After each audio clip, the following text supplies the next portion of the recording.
ఓం శ్రీ గురుభ్యో నమః. హరి ఓం. శ్రుతిస్మృతిపురాణానామాలయం కరుణాలయం నమామి భగవత్పాదశంకరం లోకశంకరం. యోగవాసిష్టము అని ఒక గ్రంథము కలదు. ఈ యోగవాసిష్టం అనే గ్రంథము అద్వైత వేదాంత శాస్త్రంలో చాలా ప్రసిద్ధమైన గ్రంథం. ముఖ్యంగా త్వంపదార్థ ప్రధానంగా ఉంటుంది. తత్పదార్థ ప్రధానమైన గ్రంథములు భక్తి ప్రధానంగా ఉంటాయి. తత్పదార్థ ప్రాధాన్యము అంటే భక్తి, అంటే తెలిసి చేసే భక్తి. త్వంపదార్థ ప్రధానము అంటే ఆత్మనిష్ట. అటువంటి వేదాంతం అంటే అధ్యాత్మశాస్త్రం కదా మరి. సో త్వంపదార్థ ప్రధానమైనటువంటి గ్రంథము. తర్వాత సృష్టి దృష్టివాదము, దృష్టి సృష్టివాదము అని రెండు వాదములు గలవు. దాంట్లో సృష్టివాదము ఆరంభావస్థలో వేదాంత విద్యార్థులకు చెప్పే వాదము, జన్మాద్యస్యేతః ఇత్యాది. కొంత అడ్వాన్స్డ్ స్టూడెంట్స్కి రజ్జు సర్పదృష్టాంతం బేసిస్గా చేసుకుని దృష్టి సృష్టివాదాన్నే బోధిస్తారు. మధ్యమాధికారులకు, ఉత్తమాధికారులకు దృష్టి సృష్టివాదమే. ఈ మన యోగవాసిష్టము దృష్టి సృష్టివాదానికి ప్రధానంగా ఉండేటువంటి గ్రంథము. అయితే అది అనుకోవలసినంత, మనం అనుకున్నంత పాపులర్ ఎందుకు అవ్వలేదంటే రెండు కారణాలు. ఒకటి, దాని సైజు చాలా పెద్దది. ఎప్పుడు కూడా మిమ్మల్ని ఏదైనా ఒక గ్రంథం చదవమని ఇచ్చారనుకోండి, అది 100 పేజీల నుంచి 500 పేజీల లోపు ఉంటే మీరు చదవాలని మీరు నిశ్చయం చేసుకుని మొదలు పెడతారు. 2500 పేజీల గ్రంథం మీరు చేతిలో పెడితే అది ఎవరు చదవరు. ఈ అనుభవాన్ని ఒక మహాత్ములు చెప్పారు నాకు.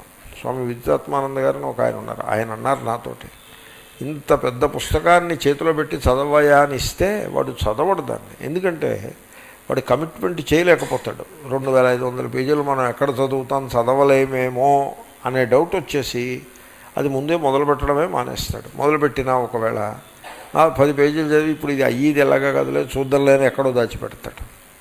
ఈ యోగవాసిష్టం అటువంటి గ్రంథం. 32,000 శ్లోకాలు, అంటే 6 కాండల రామాయణం కంటే పెద్దది. 6 కాండల రామాయణం అంటే 6 కాండలు, 7వ కాండ యాడ్ చేశారు. ఒరిజినల్గా రామాయణం అంటే 6 కాండలు, 24,000 శ్లోకాలు. దానికంటే పెద్దది 32,000 శ్లోకాలు. నెంబర్ 1. ఆ కారణంగా అది ప్రసిద్ధి అవ్వడానికి అది ఒక అడ్డం వస్తుంది. ఆ వాల్యూమే పెద్ద సమస్య. ఇక భాష కఠినంగా ఉంటుంది.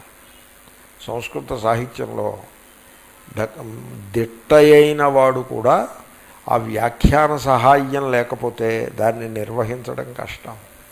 దానికి చక్కటి వ్యాఖ్యానం ఒకటి రాసిపెట్టాడు ఎవడో మహాత్ముడు. ఆ వ్యాఖ్యానాన్ని శరణు జొచ్చి మనం దాన్ని నిర్వహించాలి తప్ప లేకపోతే అది అందుబాటులోకి రాదు ఆ పుస్తకం. చాలా ఈ 2 కారణాల చేత అది ప్రసిద్ధి చెందలేదు. అయితే స్వామి రామతీర్థ మొదలైన మహాత్ములందరూ కూడా యోగవాసిష్ఠ గ్రంథం యొక్క వైశిష్ట్యాన్ని వేనోళ్ల కొనియాడినారు. రామతీర్థ ఏమన్నారంటే, యోగవాసిష్టాన్ని జాగ్రత్తగా అర్థం చేసుకున్నవాడు జీవన్ముక్తుడై తీరును అని ఆయన దాన్ని ప్రశంసించినారు. చాలా గొప్ప గ్రంథం. నేను యోగవాసిష్టం చిన్నప్పటి నుంచి మేము దాన్ని ఏదో ఇటు తిప్పుతూనే ఉన్నాము. బట్ ఈ మధ్యకాలంలో దాన్ని గట్టిగా కొంత పరిశీలించి టీచింగ్ సర్కిల్లోకి తీసుకొచ్చేటువంటి సందర్భము అది న్యూజెర్సీలో లభించింది. వాళ్ళు మంచి విద్యార్థులు. వాళ్ళు మాకు యోగవాసిష్టం కావాలని అడిగితే వైరాగ్య ప్రకరణాన్ని సంగ్రహం చేసి చెప్పాలి, దాన్ని సంగ్రహం చేయాలి. వైరాగ్య ప్రకరణం చెప్పడం మొదలు పెడితే 10 ఏళ్ళు పడుతుంది. అది ఇంత ఉంటుంది, 10,000 శ్లోకాలు ఉంటాయి, పెద్ద పెద్ద ప్రకరణాలు. అంచేత నేనేం చేశాను, దాంట్లో ఉండే మంచి మంచి విషయాలను సంగ్రహించి, ఇంచుమించుగా సంగ్రహం ఎలా వచ్చిందంటే ఒక సర్గకి 1 లేక 2 శ్లోకాల కంటే ఎక్కువ తీసుకోవాల్సిన అవసరం ఉండదు. ఆ విధంగా సంగ్రహించి 50 శ్లోకాలకు వచ్చింది వైరాగ్య ప్రకరణము యొక్క సంగ్రహ రూపము. చాలా లఘు సంగ్రహ రూపము. అది నేను పాఠం చెప్పాను. అది ఇప్పటికీ ఇంగ్లీష్లో అవైలబుల్గా ఉన్నది. ఆ తర్వాత ముముక్షు ప్రకరణము అన్నది 2వది. దీన్ని కూడా నేను సంగ్రహం చేసి మళ్ళీ అది పాఠం చెప్పాను. ఇప్పుడు ఈ ఏడాది అక్కడ 3వ ప్రకరణం ఉత్పత్తి ప్రకరణము అక్కడ సిలబస్లో ఉంది. నేను రేపు ఆగస్టులో వెళ్ళినప్పుడు చెప్తాను. దాని సంగ్రహం నేను మళ్ళీ చేసి పెట్టాలి కదా. తీరా అక్కడికి వెళ్ళి కూర్చుని సంగ్రహం ఏం చేస్తారు. కాబట్టి నేను ఇక్కడ పద్మారావు నగర్లో కూర్చుని ఆ ఉత్పత్తి ప్రకరణాన్ని సంగ్రహం చేసి పెట్టాను. ఈ బాలకోపాఖ్యానం అన్నది ఆ ఉత్పత్తి ప్రకరణంలో ఉన్న అనేక గాథలలో ఒకటి. యోగ వాసిష్టంలో కథలు ఉంటాయి, అవి తెమలో ఆ కథలు కాశీ మజిలీ కథల్లాగా అలా గొలుసు కట్టు కథలు. ఓ గొలుసులోంచి ఇంకో గొలుసులోకి, దాంట్లోంచి ఇంకో గొలుసులోకి అలా పోతూ ఉంటుంది. ఇప్పుడు లీలోపాఖ్యానము అంటాడు, అంటే లీలాదేవి గలదు, ఆవిడికి భర్త మీద చాలా ప్రేమ ఎక్కువ, ఏదో అవుతుంది, అంచేత ఆవిడేమో తపస్సు చేస్తుంది, ఆవిడికి పూర్వజన్మ గుర్తుకొస్తుంది అంటూ పూర్వజన్మలో గడిపోతాడు. అంటే ఈ గొలుసు వదిలిపెట్టేసి ఇంకో గొలుసు పట్టుకున్నట్టు ఆయన మళ్ళీ ఆ పూర్వజన్మలోంచి ఉత్తర జన్మలో అలా పోతూ ఉంటుంది. అది ఆ తెమలదా కథ. సో అలాగా కథలు వాటి నిండా తత్వం ఉంటుంది. కాబట్టి యోగ వాసిష్టాన్ని హ్యాండిల్ చేయటం డిఫికల్ట్. సో అనేకములైన ఉపాఖ్యానాలు ఉన్నాయి, చాలా మంచి విలువైన ఉపాఖ్యానములు. అంటే తత్వాన్ని బోధించటానికి ఒక కథల పద్ధతిని ఎన్నుకున్న గ్రంథాల్లో అదొకటి చాలా ప్రముఖమైనది. ఎటొచ్చి ఆ కథలు చాలా జటిలంగా ఉంటాయన్నమాట వాస్తవం. కానీ ఆ కథలన్నిటినీ సేకరించి వాటిల్లో ఉండే తత్వాన్ని హైలైట్ చేస్తూ ఇంగ్లీష్లో స్వామి శివానంద ఒక పుస్తకాన్ని రాశారు. సింపుల్ బుక్, స్టోరీస్ ఫ్రమ్ యోగ వాసిష్ఠ అని రాసిపెట్టారు ఆయన. అబ్బా చాలా బాగుంటుందండి ఆ పుస్తకం. మీరు యోగ వాసిష్టానికి వెళ్ళి ఆ కథలన్నింటినీ సాగతీసి మీరు దాన్ని ఏమీ తీయలేరు. ఇప్పుడు పళ్ళు లేనివాడు చెరుకు గడిస్తే ఏం తింటాడు? అది చక్కగా దాన్ని రోలర్స్ మధ్యలో పెట్టి రసం తీసి ఇచ్చేస్తే తాగేసేయచ్చు. ఈ చెరుకు గడలో ఈ బ్యాక్టీరియా అవి ఉంటాయని మనం చెరుకు బయట తాగాం. అది క్లీన్లీనెస్ అది ప్రాబ్లం ఉంటుందని. ఈ మధ్యన మా మిత్రులు రామకృష్ణ మఠం నుంచి చక్కటి చెరుకు పానకం పంపించారు. ఇది మీరు స్వచ్ఛమైనది, దీన్ని మీరు ఏ శంక లేకుండా తాగేయచ్చు అని అది ఉచ్చేసుకున్నాం. సో ఆ రకంగా శివానంద మహారాజు ఏం చేశారంటే ఆ యోగ వాసిష్ఠ గాథలన్నింటినీ పాపం ఆయన కూర్చుని చదివి వాటిని సంగ్రహం చేసి ఆ కథ చెప్పి దాంట్లో ఉండే సారాన్ని కూడా బోధిస్తూ చెప్పారు. ఆ విధంగా నేను ఆ గ్రంథం చదివాను. చిన్న పుస్తకం అది శివానంద మహారాజుది. సో ఆ విధంగా ఉపాఖ్యాన పద్ధతిలో తత్వాన్ని బోధించటంలో యోగ వాసిష్టము అద్వితీయమైన గ్రంథం. అలాంటి గ్రంథం మరొకటి లేనే లేదు. దాంట్లో బాలకోపాఖ్యానము అని కథ ఉంటుంది. అయితే మీరు గమనించాల్సింది ఏమంటే ఈ కథ అనేది మామూలు ఇది పురాణ గాథల లాంటిది కాదు. కాశీ మజిలీ కథల్లాగా పురాణ గాథల్లాగా అలా పోతూ ఉంటాయి ఆ కథలు. అలాంటి కథలు కావు ఇవి. చిన్న చిన్న కథలు ఉంటాయి, గొలుసు కట్టు కథలు ఉంటాయి, చిన్న చిన్నవి అన్ని రకాల కథలు ఉంటాయి. కానీ కథ ఏదైనా దాని లక్ష్యము మటుకు తత్వమును బోధించుటయే. బాలకుడు అంటే చిన్నపిల్లవాడు, చిన్నపిల్లవాడికి సంబంధించిన కథ. సో కథ మొదలు పెడుతున్నాను. ఇది ప్రసిద్ధమైన కథ. ఇది జగన్మిథ్యాత్వాన్ని బోధించటానికి ఇంత చక్కని కథ నాకు ఎక్కడా కనపడలేదు. చాలా అందమైన కథ. అంటే ఈ కథ యొక్క మౌలిక, ఈ కథకి ఉండే భూమిక, ద బ్యాక్గ్రౌండ్ ఏమిటంటే, ఇప్పుడు మీరు ఒక జీవితము అని అనుకుని జీవిస్తూ ఉంటారు. మీరు జీవితం అనుకునేది అది ఏమిటో కొంచెం చెప్పండి మీరు అంటే మీరు చెప్తారు. మీరు ఏమనుకుంటారు? మీ చేత వర్ణించబడిన అదంతా కూడా యథార్థమైన జీవితము అనుకుంటారు. కానీ వాస్తవంలో మీరు వర్ణించినది అది సత్యమైన జీవితం ఏం కాదు. మీరు వర్ణించినది ఏమిటంటే అనేక పదములు వాక్యముల యొక్క ముద్ద. ఆ పదములకు వాక్యములకు కరస్పాండ్ అయితో ఉండేటువంటి ఊహల యొక్క సముదాయము. అంటే అర్థం ఏమిటి? ఏవో ఊహాపోహలు వస్తూ ఉంటాయి, వాటికి భాషని మనం జత చేర్చి చెప్తూ ఉంటాం. ఆఖరికి ఏమవుతుంది? ఈ భాష తోడై, ఊహలకి భాష తోడయ్యేప్పటికీ ఈ ఊహలు భాష కలిసి ఒక మిక్స్ తయారవుతుంది. ఒక మిక్స్. ఆ మిక్స్ ఏమనిపిస్తుందంటే సత్యం అనిపిస్తుంది. అది సత్యం అనే భ్రమ కలుగుతుంది. అలా బతికిస్తూ ఉంటాం మనం. ఇప్పుడు ఉదాహరణకి ఉదాహరణ ఎలా చెప్పాలో నాకు డైలమానే. నాకు మాత్రం ఉదాహరణ ఎలా చెప్పాలంటే మనిషి జీవితాన్ని ఉద్దేశించి ఉదాహరణ చెప్పాలి. ఇప్పుడు ఉదాహరణ ఎలా ఉంటుందంటే, ఉదాహరణ చెప్తా చూడండి. వీడు నా కొడుకు, వాళ్ళు ఎవరో పిల్లని ఇస్తూ ఉన్నారు, ఆ పిల్ల వచ్చింది, పెళ్లి చేశాము, చాలా పెద్దగా గొప్పగా పెళ్లి చేశాము, ఈమె కోడలు, వాడు కొడుకు కోడలు అని దాని నుంచి రాగద్వేషాలని బిల్డప్ చేస్తాడు. ఈ కొడుకు కోడలు అనే సిచ్యువేషన్ నుంచి రాగద్వేషాలు బిల్డప్ చేస్తాడు. అంటే కోడలు అంటే నాకు ఇష్టం, కొడుకు అంటే మరీ ఇష్టం, కానీ ఈ మధ్యకాలంలో వాళ్ళు చెప్పిన మాట వింటలేదు కాబట్టి వాళ్ళు ఇష్టం కాదు అంటూ ఇలాగ రాగద్వేషాలను బిల్డప్ చేస్తాడు. వాళ్ళకి సంతానం కలిగింది, నాకు మనవడు వచ్చాడు, నేను తాతనయ్యాను, నేను డబ్బు సంపాదించాను, వాళ్ళ పేరు మీద కొంత వేశాను అని ఇలాగ ఒక స్టోరీ బిల్డప్ చేస్తాడు. బిల్డప్ చేసి వీడు ఏమనుకుంటాడంటే ఇదంతా సత్యం అనుకుంటాడు. మీరు గమనించారా? దీంట్లో కొంత రిలిజియన్ ఉంటుంది, కొంత కల్చర్ ఉంటుంది.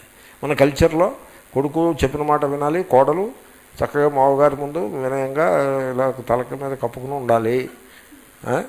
ఇదంతా ఇలాగంటే ఏదో పెడతాడు దాని చుట్టూ. ఇదంతా కల్చరు, దాంట్లో రిలిజియన్. ఏమిటి, కొడుకేమో నాకు దర్శనం పెడతాడు, మనవడు పుడితే 3 తరాలు తరిస్తారు, వీడేదో పెడతాడు. వీటి కోసం ఆనంద. ఇక్కడ ఈ బాలకోపాఖ్యానంలో చెప్పబోయేది ఏమిటంటే, ఈ స్టోరీ ఏదైతే నువ్వు బిల్డప్ చేసావో ఆ స్టోరీకి లైఫ్ అని పేరు పెట్టి, జీవితం అని పేరు పెట్టి ఒక స్టోరీని నువ్వు నిర్మాణం చేసావే, ఆ స్టోరీలో పదములు, వాక్యములు, ఊహలు తప్ప సత్యమేమీ లేదురా నాయనా.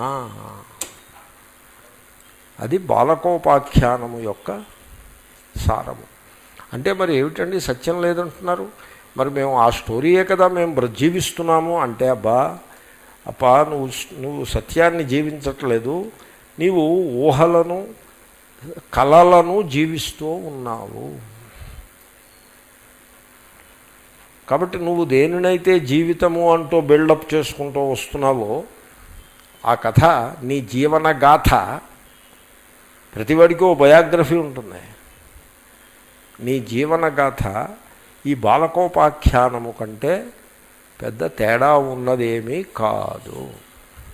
ఓకే, మరి ఈ మాట ఒకడు చెప్పాలన్నా, విన్నవాళ్ళు తల ఊపాలన్నా, వాళ్ళు జగన్మిథ్యాత్వము బాగా వంటబట్టిన వాళ్ళు అయ్యి ఉండాలి. ఇప్పుడు చెప్తా కథ. వశిష్ఠవాచ, వశిష్ఠుడు శ్రీరాముడికి బోధిస్తూ ఉన్నాడు. కాపీ నా దగ్గరే ఉంది, మీ దగ్గర లేదు. మీరు యోగ వాసిష్ఠ పుస్తకం తెచ్చినా కూడా మీకు ఇబ్బందే, ఎందుకంటే నేను దాన్ని సంగ్రహం చేశాను కదా. కోపి ముగ్ధర్మతైర్బాలః,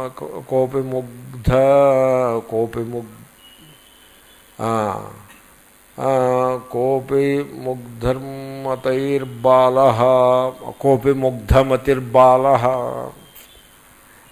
ప్రింట్ మిస్టేక్. కోపి ముగ్ధమతిర్బాలః ధాత్రీం పృచ్చతి రాఘవ. హే రామ, ఓ పిల్లవాడు ఉన్నాడు, ఎవడో పిల్లాడు, కోపి బాలః. ఎలాంటి పిల్లాడు? ముగ్ధమతి, అంటే వాడి బుద్ధి వ్యామోహము చెందిన బుద్ధి గల పిల్లవాడు. ఇప్పుడు 5 ఏళ్ల పిల్లాడండి, వాడి బుద్ధి ఎలా ఉంటుంది? వాడు ఏమనుకుంటాడంటే వాడి ఆట వస్తువులు, వాడి బువ్వాలాటలు, వాడి బొమ్మలు అవి సత్యం అనుకుంటాడు. పిల్లలు ఎలా ఉంటారో తెలుసునండి, వాడికి ఒక బుట్ట ఉంటుంది, ఆ బుట్టలో బొమ్మలు అన్నీ ఉంటాయి. ఏం బొమ్మలు? గుర్రం బొమ్మలు, గాడిద బొమ్మలు, లక్క పిడతలు, బువ్వాలాట బొమ్మలు, అవన్నీ, చక్రాలు, కార్లు అన్నీ ఉంటాయి. కారు, రైలు బొమ్మ ఇవన్నీ ఉంటాయి. వాడు ఏం చేస్తాడంటే, ఓ కుర్రాడు, నేను ఎక్కడికో సత్సంగానికి వెళ్తే, Swamiji do you want to see a train అని అడిగాడు. Yes, I want to see a train. వాడు ఏం చేసుకొచ్చాడంటే ఒకటి పట్టుకొచ్చాడు, అది ట్రాక్ పట్టుకొచ్చాడు, అది వేశాడు అక్కడ కార్పెట్ మీద వేసి ఓ ఇంజన్ పెట్టాడు, దాని మీద బోగీలు పెట్టాడు. ఈ బోగీలో నువ్వు కూర్చో, ఈ బోగీలో నేను కూర్చుంటాను అని నాకు అప్పచెప్పాడు. సరే, నా బోగీలో నేను కూర్చుంటాను, నీ బోగీలో నువ్వు కూర్చో. సరే, ఇంజన్ స్టార్ట్ అవుతోంది అని ఓ స్విచ్ నొక్కాడు. దాంట్లో బ్యాటరీలు ఉన్నాయి. ఆ ఇంజను చుక్ చుక్ చుక్ చుక్ అంటూ అలా పోతూ ఉంటుంది. నేను ఆ కుర్రాడిని అబ్జర్వ్ చేశాను. For me it is some silly thing, but for him it is real. అది మనం తెలుసుకోవాల్సిన విషయం.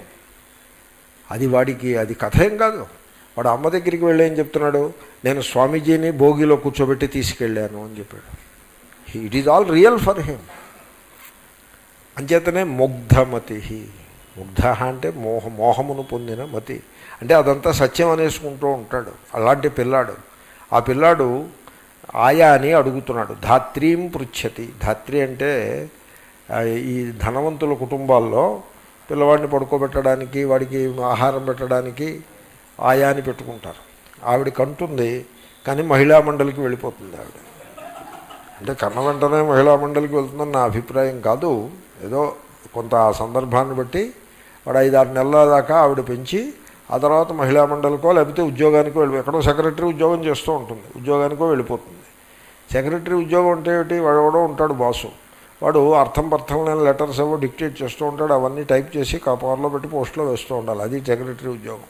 దానికోసం వాళ్ళేమో నెలకు కొంత సొమ్ము పారేస్తారు. దానికోసమని ఈ పిల్లవాడిని విదిలిపెట్టేసి ఆవిడ సెక్రటరీ దగ్గరికి వెళ్ళి వాడు చెప్పిన అన్నింటి లెటర్లు డిక్టేట్ చేస్తుంటే రాస్తూ ఉంటాడు. వాడికి ఇంగ్లీష్ సరిగ్గా రాదు, వాడు డిక్టేట్ చేసి లెటర్స్ రాస్తూ ఉంటుంది. మరి వాడు బాసు దీనికోసం కొడుకుని ఆయా దగ్గర పడేస్తుంది.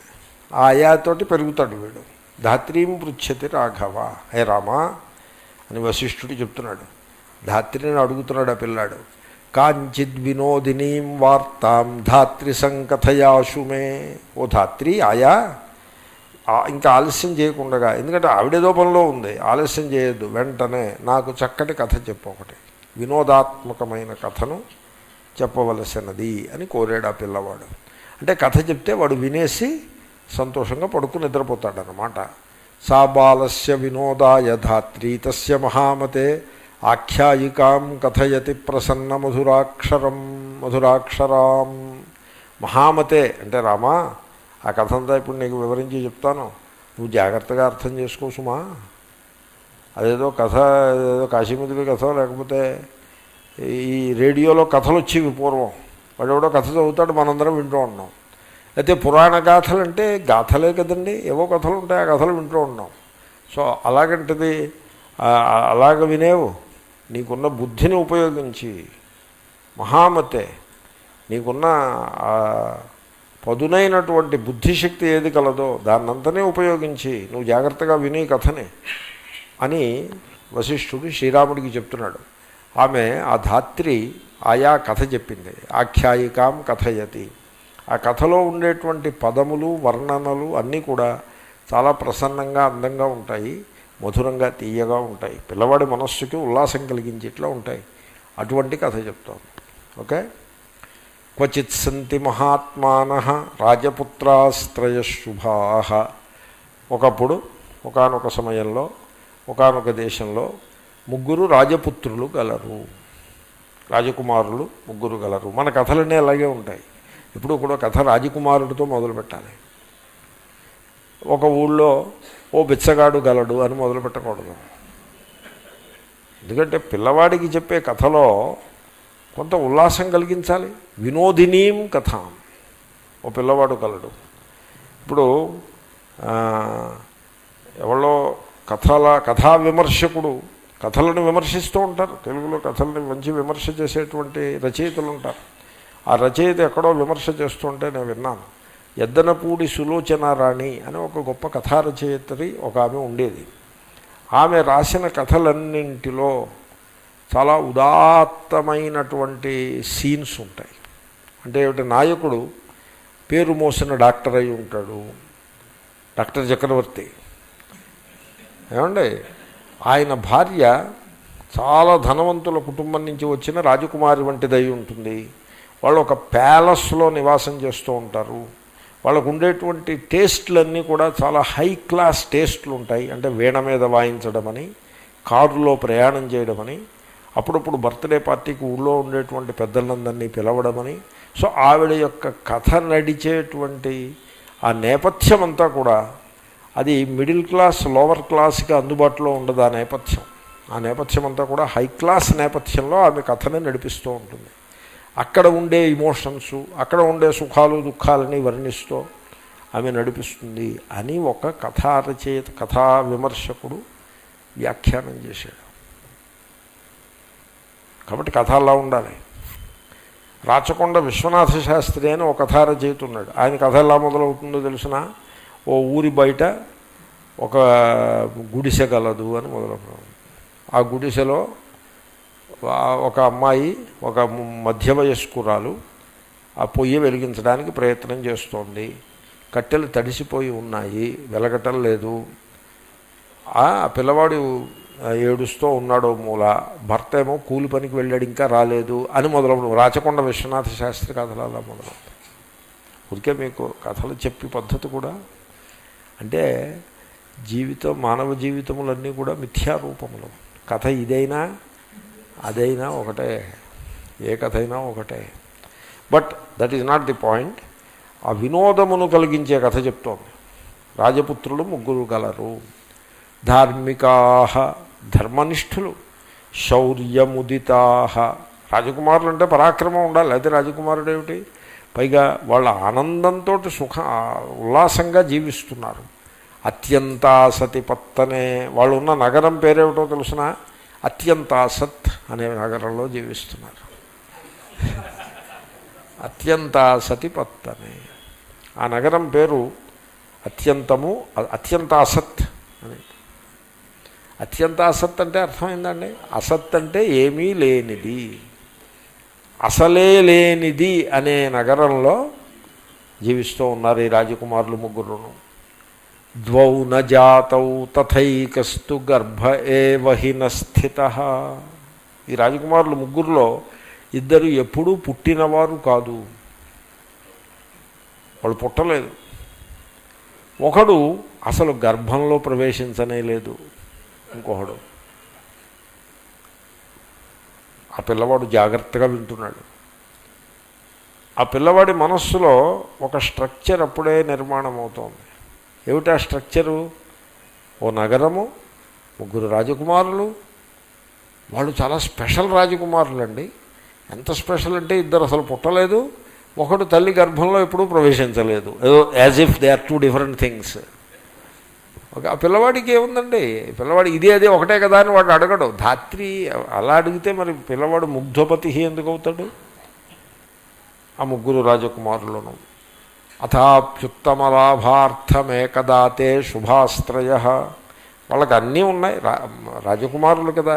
అయితే ఉన్న సుఖాల కంటే ఇంకా గొప్ప సుఖాల కోసం వాళ్ళు ఎక్కడికో యాత్రకి బయలుదేరినారు.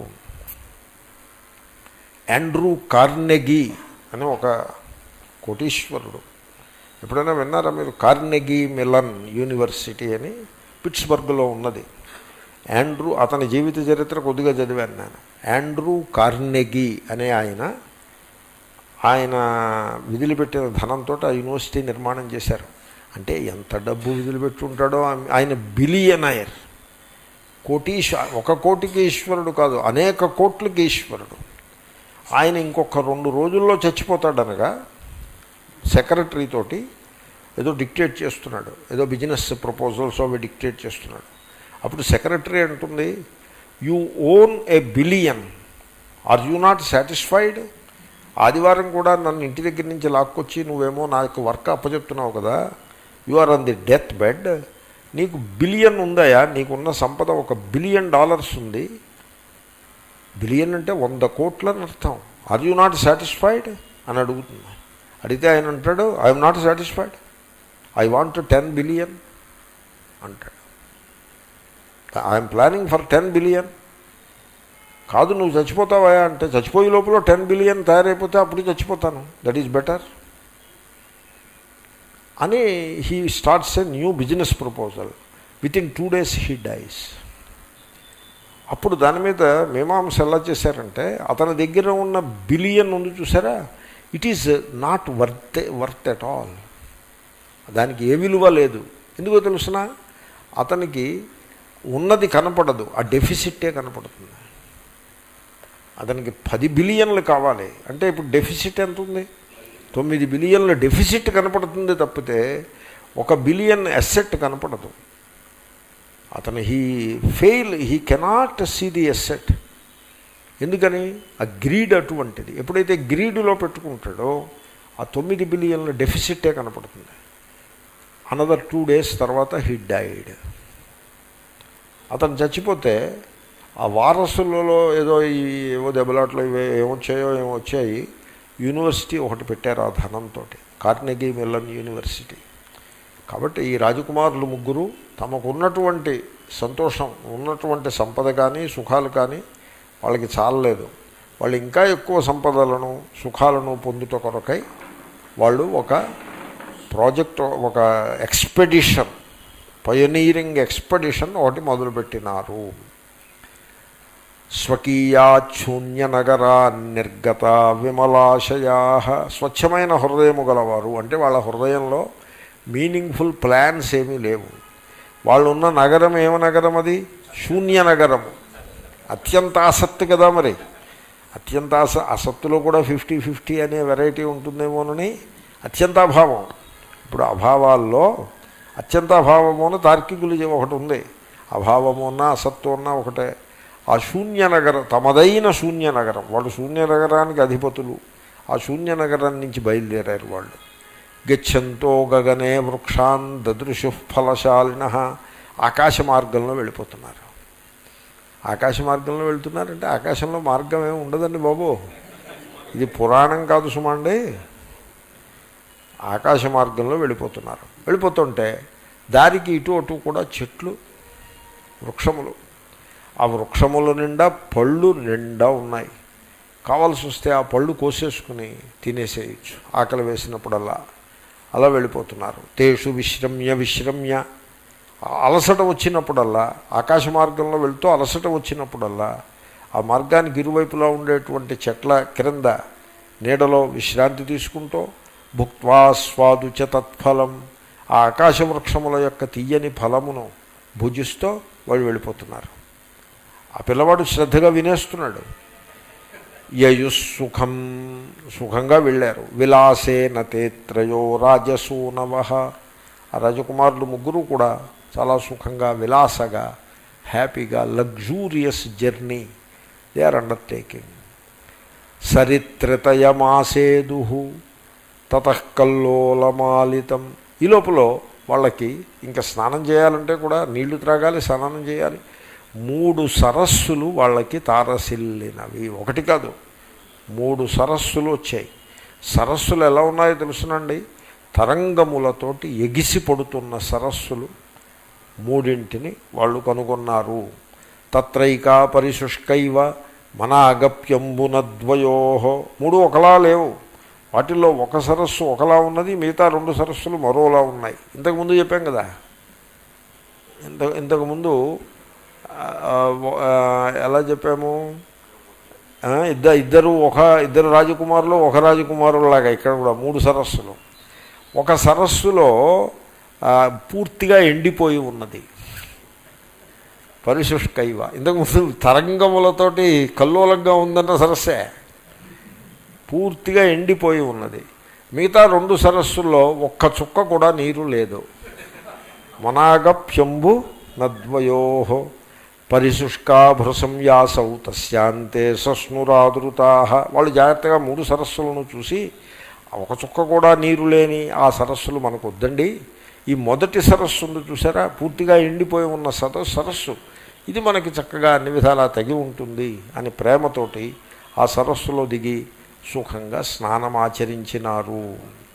చిరం కృత్వా జలక్రీడాం, పూర్తిగా ఎండిపోయిన ఆ సరస్సులో చాలా కాలము జలక్రీడను అంటే ఈ ఈతలు కొట్టుకుంటూ, పీత్వా క్షీరోపమంపయ, పూర్తిగా ఎండిపోయినటువంటి ఆ సరస్సులోని పాలవలే తీయనైన నీటిని చక్కగా త్రాగినారు. అథాసేదుర్దినస్యాంతే భవిష్యన్నగరం త్రయః, ఒక రోజంతా ఇలా ప్రయాణం చేసి సాయంకాలం అయ్యేప్పటికీ ఇంకో నగరానికి చేరుకున్నారు. అత్యంతాసక్తి నగరం నుంచి ఇలా ప్రయాణం చేసి ఇంకో నగరానికి చేరుకున్నారు. ఆ నగరం పేరేమిటో తెలుసిన, భవిష్యత్తు అనే నగరానికి చేరుకున్నారు. బాగుందండి నగరం పేరు. దూరశ్రుత సముల్లాసం ఖేలన్నాగర మండలం. ఈ భవిష్యత్తు అనే నగరంలో ఇంకా నగరానికి దూరంగా ఉండగానే, సమీపిస్తూ ఉండగానే దూరం నుంచి ఆ నగరంలో ఉన్నటువంటి గొప్ప గొప్ప విలాసవంతములైనటువంటి యానములు, కార్లు, ట్రాఫిక్లు అన్నీ కూడా దూరం నుంచే వినబడుతున్నాయి. జనుల యొక్క కల్లోలమంతా దూరం నుంచే వినబడుతోంది. తీరా నగరంలో ప్రవేశించేప్పటికీ అక్కడ నగరంలో ఉండే జనులందరూ కూడా ఇటు అటు ఉత్సాహంగా సంచారం చేసేస్తూ న్యూయార్క్ నగరంలో మన్హాటన్ లాగా కావలసినంత హడావిడిగా ఉన్నారు ఆ భవిష్యత్తు అనే నగరంలో. దాంట్లోకి ప్రవేశించారు, భవిష్యత్తు నగరంలోకి ప్రవేశించారు. అంటే ఏమిటనుకుంటున్నారు మీరు? వీడు గాలి మేడలు కడుతున్నాడని తెలియలేదండి. కానీ ఆ పిల్లాడు మాత్రం శ్రద్ధగా వింటున్నాడు. దదృశుస్తత్ర రమ్యాణి త్రీణ్యథో భవనానితే.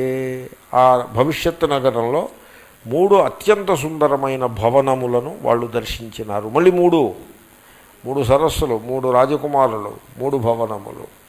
ఏకం నిర్భిత్తి నిస్తంభం. ఒక భవనమునందు గోడలు లేవు, స్తంభాలు లేవు.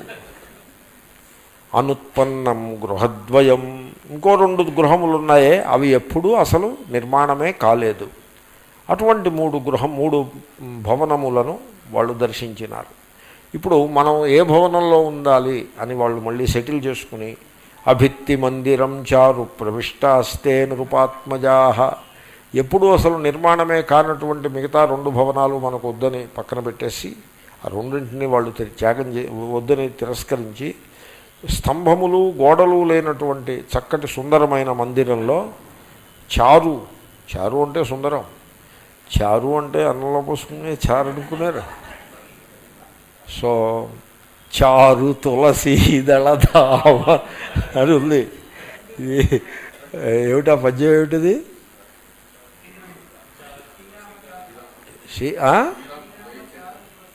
శ్రీరామ అని మొదలవుతుందా? శ్రీరామ చారు తులసి దళధామ. ఒక ఆయన దీనికి అర్థం చెప్తున్నాడు. శ్రీరాముడికి చారంటే చాలా ఇష్టము. ఎటొచ్చి ఆ చారులో కరివేపాకు బదులుగా కొన్ని తులసి దళాలు వేస్తూ ఉండాలి అర్థం చెప్తున్నాడు.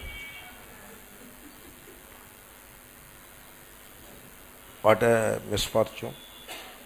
కలియుగానికి డెఫినేషన్ ఇచ్చారు విష్ణు పురాణంలో. ఏ కాలంలో అయితే సంస్కృతము శాస్త్రము తెలియని వాళ్ళు సంస్కృతాన్ని శాస్త్రాన్ని పెద్ద సింహాసనం మీద కూర్చుని బోధిస్తూ ఉంటారో, జనులందరూ చాలా వేల ముఖాలు వేసుకుని తలకాయ ఊపుతో వింటూ ఉంటారో, అది కలికాలమని తెలుసుకో. మీరు వెరిఫై చేసుకోండి, కావలిస్తే విష్ణు పురాణం తీసుకుని, విష్ణు పురాణం పుస్తకం తీసుకుని కలియుగ ధర్మా అనే సర్గ ఉంటుంది, ఆ సర్గ తీసి శ్లోకాలు చదివి ట్రాన్స్లేషన్ ఉంది హిందీలో, మీరు చదివితే మీకు నేను చెప్పింది సత్యం అని తెలుస్తుంది. మంచిది. సో ఆ మందిరంలో వీళ్ళు ప్రవేశించారు. ప్రాపుస్థాళీత్రయం తత్ర తప్తకాంచన కల్పితం. మూడు బాణలు. స్థాళీ అంటే బాణ, గిన్నె, భోజనాలు వండుకు తినాలి కదా. 3 గిన్నెలు కనపడ్డాయి అక్కడ. 3 గిన్నెలు కూడా పుటము పెట్టిన బంగారంతో తయారు చేసినవి. తప్తకాంచన, పుటము పెట్టిన బంగారము అంటే బంగారానికి మీరు ఎప్పుడైతే పుటం పెడతారో అంటే నిప్పుల్లో కరిగించి శుద్ధి చేస్తారో అప్పుడు దాంట్లో ఉండే మాలిన్యాలన్నీ పోయి శుద్ధమైన బంగారం వస్తుందని అభిప్రాయం.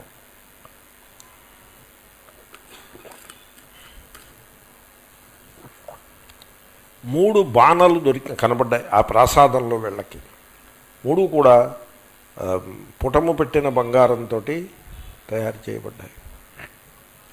వీడికి పెళ్ళయింది. పెళ్ళైతే వీడికి బహుమానం ఏమిటో తెలుసిన? బహుమానం వెండి కంచం. ఏం చేస్తాడా వెండి కంచాన్ని? కొరుక్కు తినాలి. ఆకలిస్తే ఏమిటి కావాలి? అరిటాకును చక్కటి అన్నం కావాలా, వెండి కంచం కావాలా? వెండి కంచం అనుకుంటాడు వీడు. వెండి కంచం కావాలని వీడి కోరిక. వీడికి వెండి కంచం ఇచ్చేస్తే వీడిని మహోపకారం చేసేసామని వాళ్ళు అనుకుంటారు. ఇగో ఇలాగే ఉంటాయి జీవితాలు. దాంట్లో ఏమీ సారం ఉండదు. నిస్సారంగా అసలు వస్తువు అనేది లేకుండా జీవితాలు గడిచిపోతూ ఉంటాయి. పెళ్ళిళ్ళు, వెండి కంచాలు, పట్టు పంచలు, పట్టు చీరలు, జరీలు, బంగారు జరీ, జలతారు, ఇదంతా ఓ మహావ్యామోహము. ఈ వ్యామోహంలో జనులు కొట్టుకుపోతూ ఉంటారు. ఎనీవే ఈ కథ, జనుల కథ ఇలాగే ఉంటుంది. అభిత్తి మందిరం చారు ప్రవిష్టాస్తే 3 గిన్నెలు కనపడ్డాయి. తత్ర ఖర్పరతాంయాతే 2 ఏకా చూర్ణతాంగత. దీంట్లో ఒక గిన్నె 2 గిన్నెలు. ఒక గిన్నె చిల్ల పెంకులు కింద ముక్కలు ముక్కలు అయిపోయి ఉంది ఒక గిన్నె. 2 గిన్నెలు చూర్ణం అయిపోయి ఉన్నాయి. అంటే చిల్ల పెంకుల్ని చేర్చి పెట్టారనుకోండి, ఏ చిల్ల పెంకుకి ఆ చిల్ల పెంకు ఊడి పడిపోయి చల్లా చెదరుగా పడిపోయింది అనుకోండి, అది ఒక గిన్నె. ఇంకో గిన్నె ఆ మొత్తం ఇసుకతో చేసిన గిన్నె ఆ ఇసుకంతా గుట్ట కింద అయిపోయింది అనుకోండి, చూర్ణం కింద అయిపోయింది. అలాంటివి 2 గిన్నెలు, 3 గిన్నెలు. బంగారంతో చేసిన గిన్నెలు, వాటి బతుకు అలా ఉన్నది, చక్కటి గిన్నెలు. ఇప్పుడు ఒక గిన్నెలో వీళ్ళు చక్కగా ఆహారాన్ని తయారు చేసుకోవాలి. వీళ్ళు ఏం చేశారంటే ఆ చిల్ల పెంకుల గిన్నె వదిలిపెట్టేసి ఈ చూర్ణమైపోయింది బూడిదైపోయి ఉన్న గిన్నెలు 2 ఉన్నాయి చూసారా, దాంట్లో ఓ గిన్నెని తీసుకున్నారు వీళ్ళు. జగురుహుశ్చూర్ణతాం యాతాం స్థాళీం తే శుద్ధబుద్ధయ. మళ్ళీ ఈ శుద్ధబుద్ధయ ఒకటి, అత్యంత పవిత్రమైన బుద్ధి శుద్ధమైన బుద్ధి కలిగినటువంటి ఆ రాజపుత్రులు ఈ బూడిదైపోయి ఉన్నటువంటి గిన్నెని తీసుకుని మిగతా 2 గిన్నెలు తర్వాత ఎప్పుడైనా వాడుకుందాంలే, ప్రస్తుతానికి ఈ బూడిదైన గిన్నె వాడుకుందాము అని తీసుకున్నారు. తీసుకుని తస్యాం ద్రోణత్రయం పక్వం న్యూనం ద్రోణత్రయేణతు. ఆ బూడిదైపోయి ఉన్నటువంటి గిన్నె యందు 3 కుంచముల బియ్యాన్ని వీళ్ళు వంట వండినారు. 3 కుంచముల బియ్యం అంటే ఎలాగో తెలుసునండి, 3 కుంచముల బియ్యం కంటే కొంత తక్కువ. ఏమండి ఎంత తక్కువ తెలుసునా? 3 కుంచములు తక్కువ. సరిపడిందా? సో ద్రోణత్రయం న్యూనం, 3 కుంచములు. ద్రోణం అంటే కుంచం, 3 కుంచములు కొంచెం తక్కువ. ఎంత తక్కువ? ద్రోణత్రయేణ అంటే 3 కుంచములు తక్కువగా 3 కుంచముల బియ్యాన్ని ఆ గిన్నెలో పోశారు. ఇప్పుడు మన వాళ్ళు తవ్వడితోటి కొలుస్తారు బియ్యాన్ని, తల మొత్తి కొలవడము, లేకపోతే తవ్వ కంటే ఒక పిసరు తక్కువగా కొలవడము అలా చేస్తారు కదా, అలాగే చేశారు వాళ్ళును. ఎటొచ్చి 3 కుంచముల బియ్యంలోంచి 3 కుంచములు తీసేసి ఆ మిగిలిన బియ్యాన్ని దాంట్లో పోసుకున్నారు. తర్వాత అంధస్తతో అంధ అంటే అన్నం తయారైంది. ద్విజైర్భుక్తం, బ్రాహ్మణులకు పెట్టి మనం తినాలి. రాజకుమారులు చాలా శుద్ధబుద్ధిభి, చాలా పవిత్రమే, మళ్ళీ మతము ధర్మము అన్నీ బాగా తెలుసున్న వాళ్ళు కనుక సద్బ్రాహ్మణులకి భోజనం పెట్టారు, భోజనం చేశారు. బ్రాహ్మణులు కొంచెం మామూలు కంటే ఎక్కువ భోజనం చేస్తారు అంటున్నాడు ఆయన. నిర్ముఖైర్బహుభోజిభి, అధికముగా భోజనం చేసేటువంటి బ్రాహ్మణులకి వీళ్ళు వడ్డించారు. ఎటువంటి బ్రాహ్మణులు అంటే వాళ్ళకి నోళ్ళు లేవు, నోళ్ళు లేని బ్రాహ్మణులకి వడ్డించారు. వడ్డించాక విప్రభుక్తావశేషంతో భుక్తమంధో నృపాత్మజై, అతిథులకి భోజనం పెట్టేగా చక్కగా వాళ్ళు వెళ్ళిపోయినారు. ఆ మిగిలినటువంటి ఆహారాన్ని ప్రసాదమది చాలా శ్రద్ధగా వీళ్ళు భోజనం చేశారు. భవిష్యన్నగరే తస్మిన్ రాజపుత్రాస్త్రయోహితే, ఈ విధంగా ఆ 3 రాజపుత్రులు ఆ భవిష్యత్తు అనే నగరమునందు చక్కగా సుఖంగా ఉన్నారు. సుఖమేవ స్థితాః, సుఖముగా ఉన్నారు. ఇది కథ. ధాత్ర్యేతి కథితా రామ బాలకాఖ్యాయికా తవ. హే రామ, ధాత్రి ఆ బాలకుడికి చెప్పినటువంటి వృత్తాంతాన్ని నేను ఈ విధంగా నీకు బోధించినాను. ఇయం సంసార రచన, ఈ సంసారము యొక్క రచన అంతా కూడా ఇది ఇంత మాత్రమే. ఎవరికి? విచారోజ్జిత చేతసాం, ఆత్మవిచారము అనేదాన్ని జీవితంలో ఎవరైతే ఎరుగరో వాళ్ళు తయారు చేసేటువంటి సంసారము యొక్క రచన ఇంత మాత్రమే. బాలకాఖ్యాయికా చేత్తమవిస్థితి ముపాగత. సో ఆ బాలకోపాఖ్యానాన్ని దాని సారాన్ని చెప్తున్నారు. సంకల్పజాల కలనైవ జగత్సమగ్రం. ఈ బాలకోపాఖ్యానంలో ఉన్నది ఏదైనా ఉన్నదా? ఇప్పుడు అత్యంతాసత్ అనే నగరము అంటాడు. అత్యంతాసత్ అనే నగరము అనేది ఒక ఎక్స్ప్రెషన్. ఆ ఎక్స్ప్రెషన్ ఆ పిల్లవాడు విని వాడు ఒక నగరాన్ని వాడు భావన చేస్తాడు. కాబట్టి ఒక ఎక్స్ప్రెషన్ ఉన్నది, కరస్పాండింగ్గా ఒక ఊహ ఉన్నది తప్ప అంతకు మించి ఇంకా అక్కడ ఏమీ సత్తు వస్తువేది లేదు. ఈ జగత్తంతా కూడా సంకల్పములు, ఆ సంకల్పములకు కరస్పాండింగ్గా భాష తప్ప వస్తువు అనేది ఏదీ లేదు. ఏమంటే వస్తువు ఉన్నట్లయితే అది అలా ఊడిపోతుంది, అలా చేయి జారిపోతుంది. ఎందుకు చేయి జారిపోతుంటే వీడిది ఎలా అవుతుంది? వీడు నా కొడుకు అని వీడు సంతోషపడదాం అనుకునేప్పటికీ తీరా అయ్యేప్పటికీ ఆ సంతోషం చేయి జారిపోతుంది. ఎందుకని? నా సంపద అనుకుని సంతోషపడదాం అనుకున్నప్పటికీ అది చేయి జారిపోతుంది. ఎందుకని అంటే అర్థం ఏంటి? వాస్తవంలో అక్కడ ఏమీ లేదు. దీన్ని ఎక్స్ప్లెయిన్ చేయడం కష్టం. మీకు దాని స్పిరిట్ మీరు పట్టుకోవాల్సి ఉంటుందంతే. ఇక్కడ ఉన్నదంతా కూడా సంకల్పములు, కరస్పాండింగ్ భాష తప్ప వస్తువేదీ లేదు. సంకల్పజాల కలనాత్తు మనోవిలాస. సంకల్పములు గుట్టలు గుట్టలుగా వచ్చేస్తూ ఉంటాయి. ఈ విధంగా మనస్సు ఏం చేస్తోందంటే ఈ సంకల్పముల గుట్టల్ని మన ముందుకు తోసి ఒక విలాసాన్ని, అంటే ఒక ఆడంబరాన్ని నిర్మాణం చేస్తోంది. అది సంకల్పముల యొక్క రచన తప్ప అక్కడ వస్తుస్థితి ఏమీ లేదు.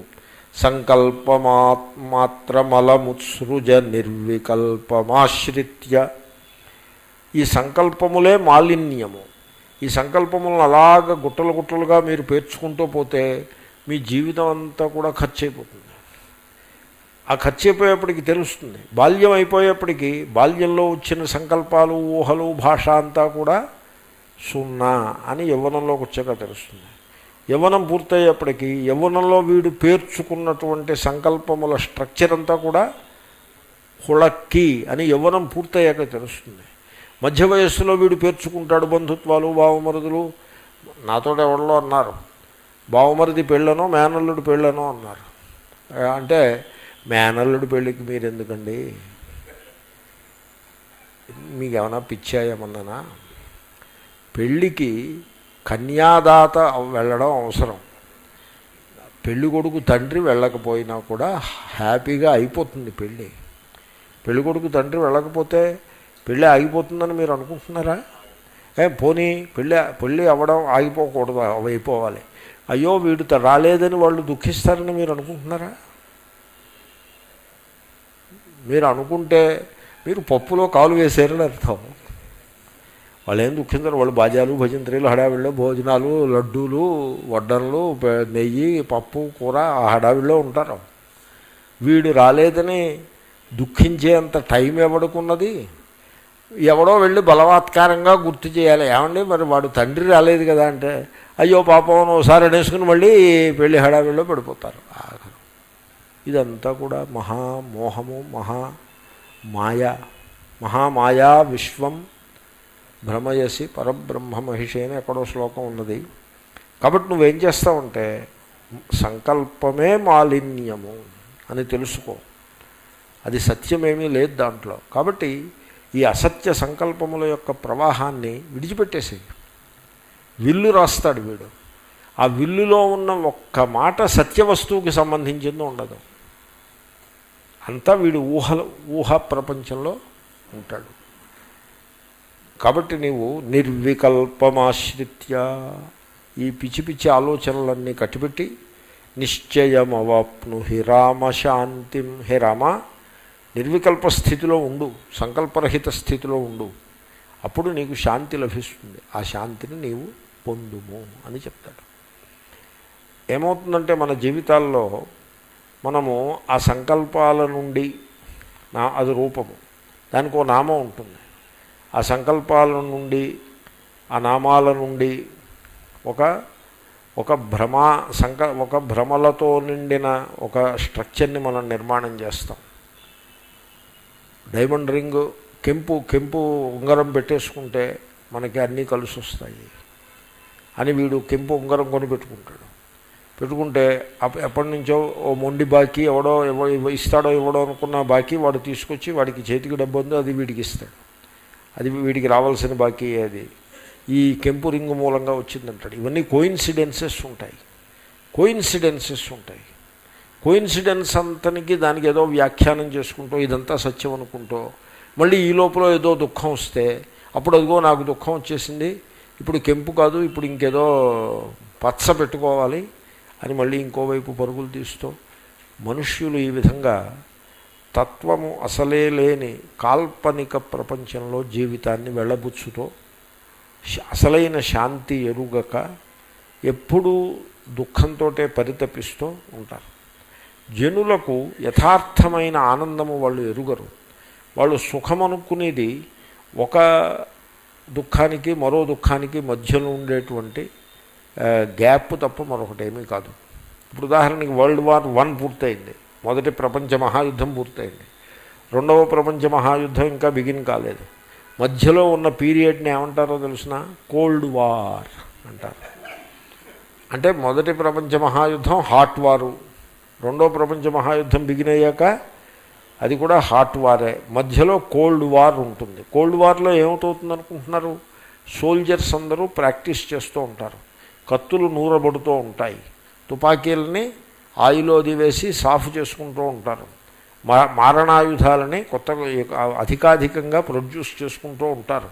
ఇది కోల్డ్ వార్. హాట్ వార్కి మధ్యన ఏముంటుంది? కోల్డ్ వార్ ఉంటుంది. అలాగే మన జీవితాల్లో కూడా ఒక కష్టానికి మరో కష్టానికి మధ్యలో కోల్డ్ కష్టం ఉంటుంది. నెక్స్ట్ కష్టానికి వచ్చే ముందు కష్టము కోల్డ్ స్టేజ్లో ఉంటుంది. ఒక టర్మాయిల్ ఇంకొక టర్మాయిల్కి మధ్యలో, హాట్ టర్మాయిల్స్ రెండింటికి మధ్యలో కోల్డ్ టర్మాయిల్ ఉంటుంది.